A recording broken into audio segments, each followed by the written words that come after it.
Hello students, welcome to a new lecture of P block elements in which we are going to discuss about the last group of the P block, which is 18th group. Which element comes under 18th group?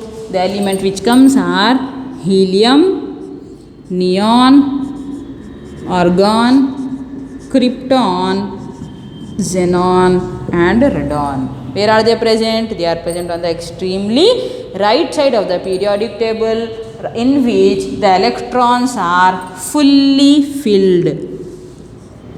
Ns2, Np6, right? So it has all the 8 electrons in their valence shell. Octet is fully satisfied. So can you remove the electrons from them if they are fully filled? No, you cannot remove. Can you add the electrons in them if it is fully filled? You cannot add. Neither the electrons can be added into these nor the electrons be removed from these. Therefore, if they don't want any electron to be gained, to be lost, that means they will not react and they don't want to react, right? So therefore, 18th group elements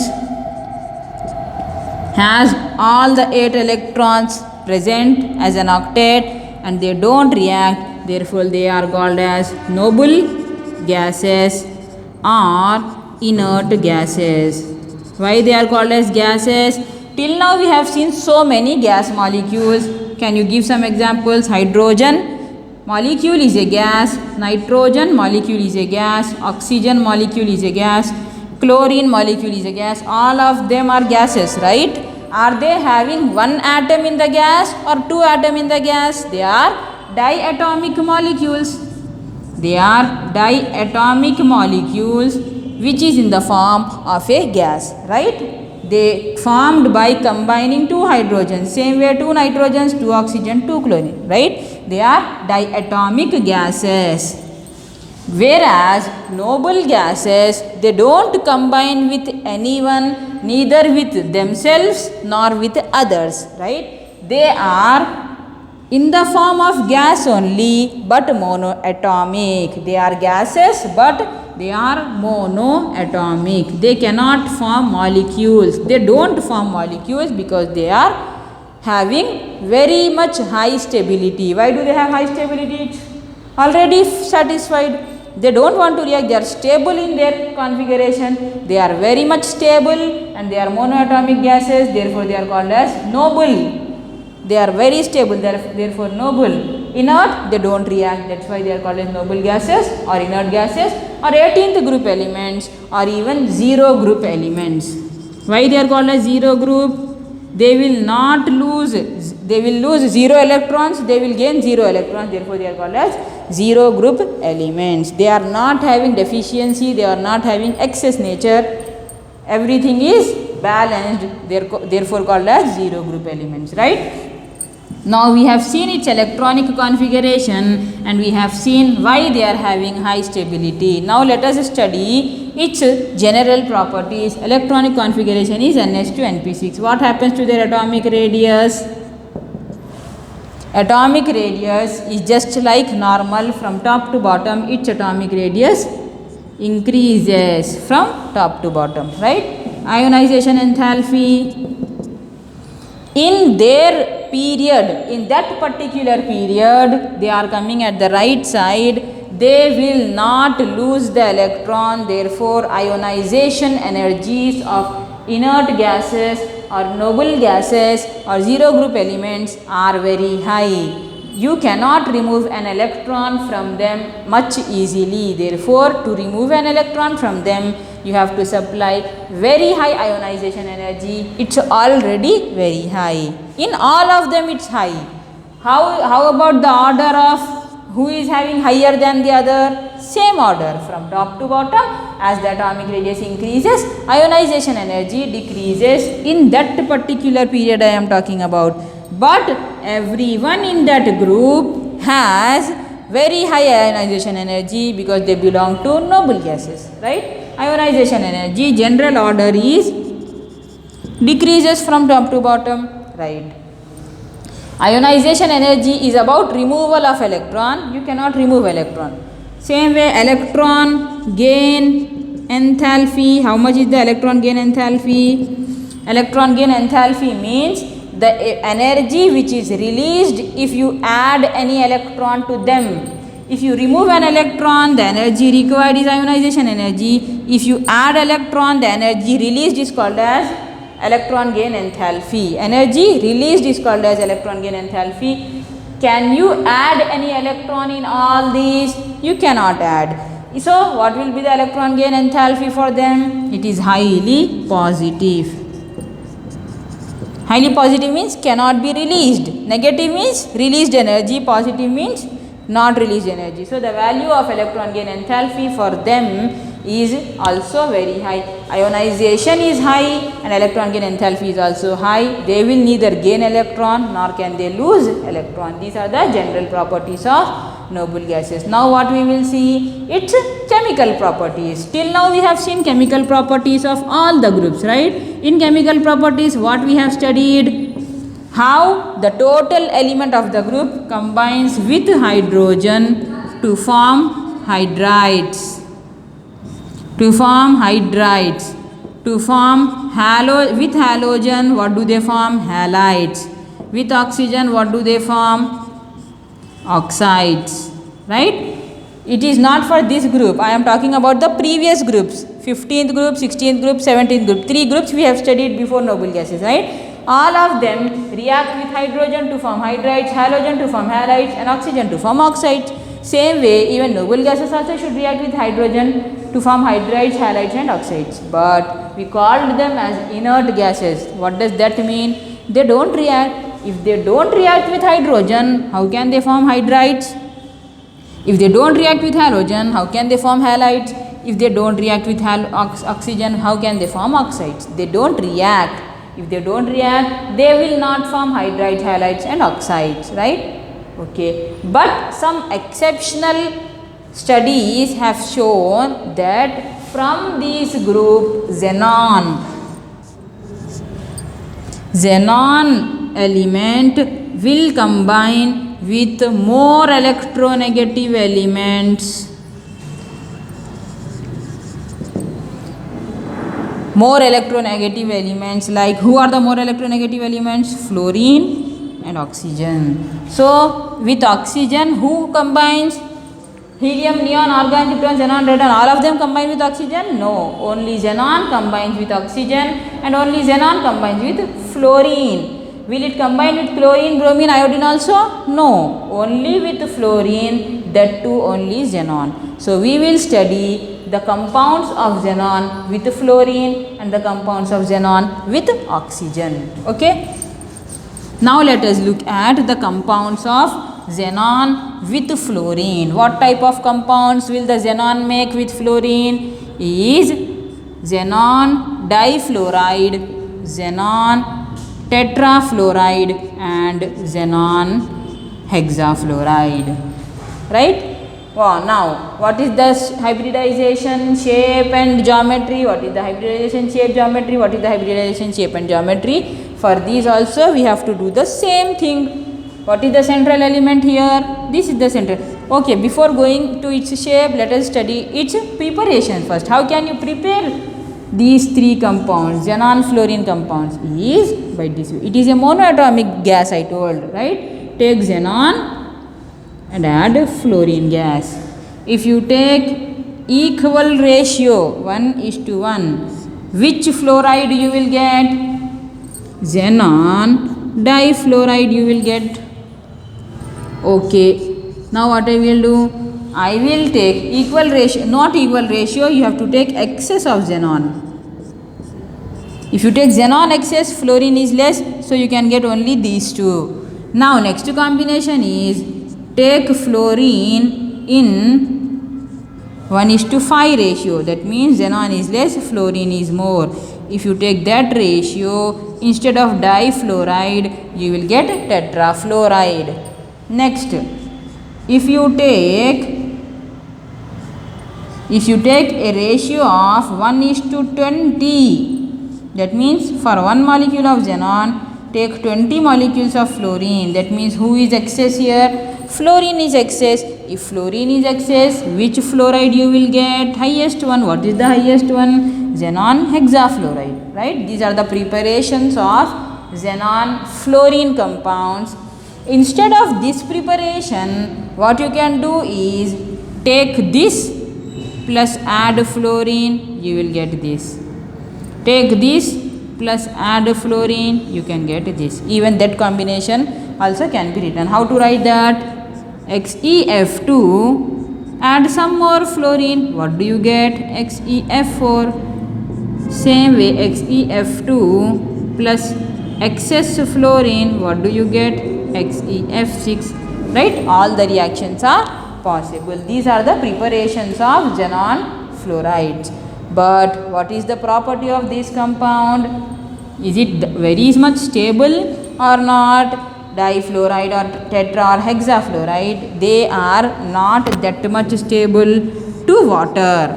Therefore, even if you add a single drop of water in this compound, it will immediately get hydrolyzed with water. If it get hydrolyzed with water, let me take xenon difluoride.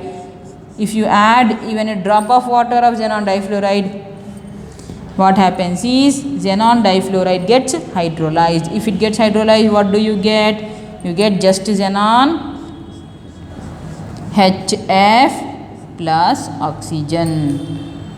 How many oxygen minimum? It should be 2. So you take 2. How many H? 4. How many fluorines therefore? 2. So xenon also 2. This is the hydrolysis of xenon fluorine compounds. If you add water in it, that means they are unstable and they get immediately hydrolyzed. Now what we will do? We will see the shape of all of these three. How to calculate its shape? Same method. It belongs to which group? 18th group. That means it has how many valence electron? 8 valence electrons. Now what we have to take? We have to take 8 stars. Let us calculate for difluoride first. For difluoride, definitely the shape will be linear only, but still let us see. How many electrons? It has 8 electrons. 1, 2, 3, 4, 5, 6, 7. You note down all these in your running notes, okay? 1 electron, 1 sigma bond, another electron, another sigma bond. This is one lone pair, another lone pair. 1, 2, 3, 4, 5, 6, 7, 8. This is another lone pair. Total how many sigma bonds? 2 sigma bonds plus 1, 2, 3. 3 lone pairs. Total 5. What will be the hybridization for 5? sp3d. Who is in the center? Xenon is in the center.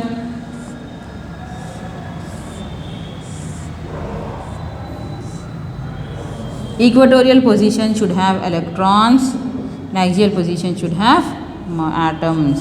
So what is the shape of the molecule? If you leave the lone pairs, don't take consideration of lone pair for a shape, take only the molecule this. So what is the shape of the molecule? Shape is linear, right? This is for XeF2. Now shall we go for XeF4? Let us calculate the shape of XeF4. First calculate its hybridization, then only you will get the correct shape. How many electrons? Same 8 electrons. 1, 2, 3, 4, 5, 6, 7 and 8. First electron with 1 fluorine, second with second fluorine, third with third, fourth with fourth fluorine. The remaining 1 lone pair, another lone pair. Total how many sigma bonds? 4 sigma bonds plus 2 lone pairs. Total how many? You get 6. 6 means what? sp3d2 hybridization. What will be the geometry? Xenon in the center.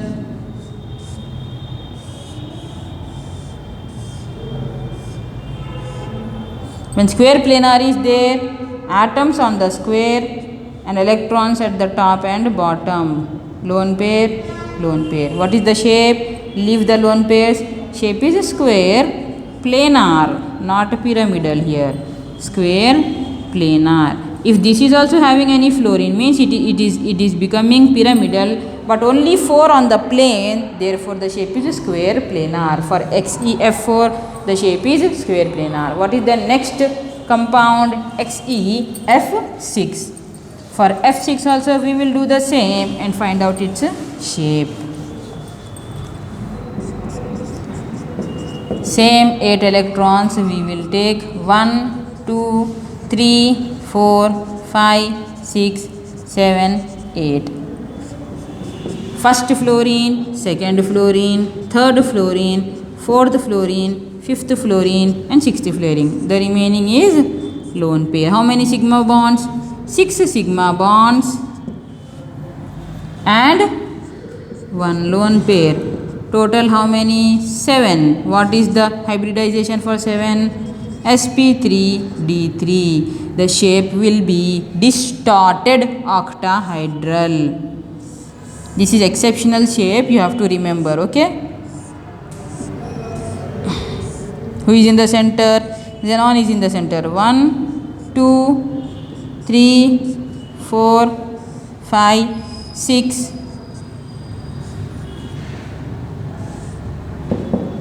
7.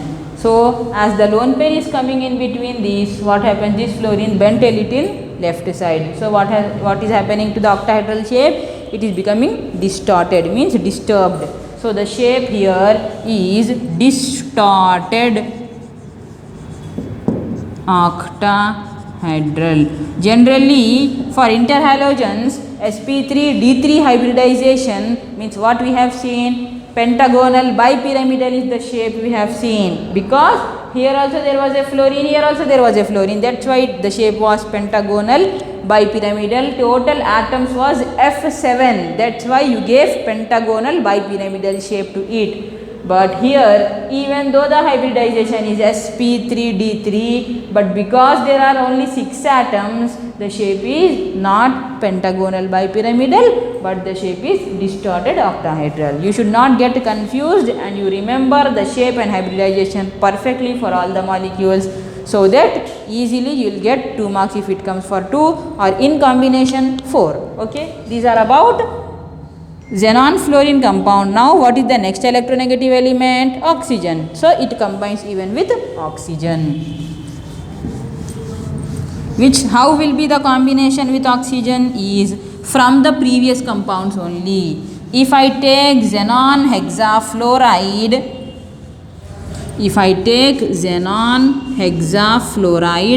with 1 molecule of water, hexafluoride, what happens is 2 fluorines comes out and 1 oxygen comes in, right? 2 fluorines comes out and 1 oxygen gets in. So what I have to do? XeF4O, right? I removed 2 fluorine, added 1. How many fluorines I removed? 2. HF. Now what I have to do? I have to take FeF4O plus another water molecule. What will I get? 2 fluorines out, 1 oxygen in. XeF2O2 plus 2HF. Again you take XeF2O2 with the third water molecule. What is left? Last 2 out, 1 oxygen in. XeO3 plus another 2HF, right? This is how you will get xenon oxygen compounds. This compound is having only xenon and oxygen, xenon trioxide, right? Is it xenon trioxide only? Yes. But what is the name of this compound? Xenon fluorooxide. Xenon difluorooxide is this. What is the name of this compound? Xenon tetrafluorooxide is first, difluoride oxide is second, and only oxide is third. This is pure xenon and oxygen. So what is the final? Instead of writing all the 3 reactions, you can write the overall reaction as this way. Take xenon hexafluoride plus how many water? 1, 2, 3. 3 moles of water give rise to, what do you get in the end? XeO3. Cancels, cancels, cancels, cancels. So what do you get? XeF6 plus 3 water gives XeO3 plus how many HF? 1, 2, 3, 2 times. That means 6 HF you got. This is the final reaction. Now what we will do? We will see the shape of XeO3, this and this. Okay. Now let us see. Otherwise the final shape only we will see, which is XeO3. The others are not that important. What is the shape? Means you have to first calculate the hybridization. Xenon has how many electrons? 1, 2, 3, 4, 5, 6, 7 and 8. 8 electrons, right? So with first and second electrons, it makes a pi bond with oxygen. With third and fourth electron, it makes a pi bond with another oxygen. Fourth and fifth electron, fifth and sixth electron, one more oxygen. The remaining is lone pair. Now what you will do? Will you count all the bonds? No, till now I have written only sigma bonds, right? Here also, out of 2 bonds, how many sigma? 1, 2 and 3. There are only 3 sigma bonds. The third, fourth and fifth were pi bond. Fourth, fifth and sixth was pi bond, which we are not going to consider. We will see only 3 sigma bonds, not the pi bonds. Plus how many lone pair? 1 lone pair. 4 means what is the hybridization? sp3. sp3 hybridization means tetrahedral. Now let us write.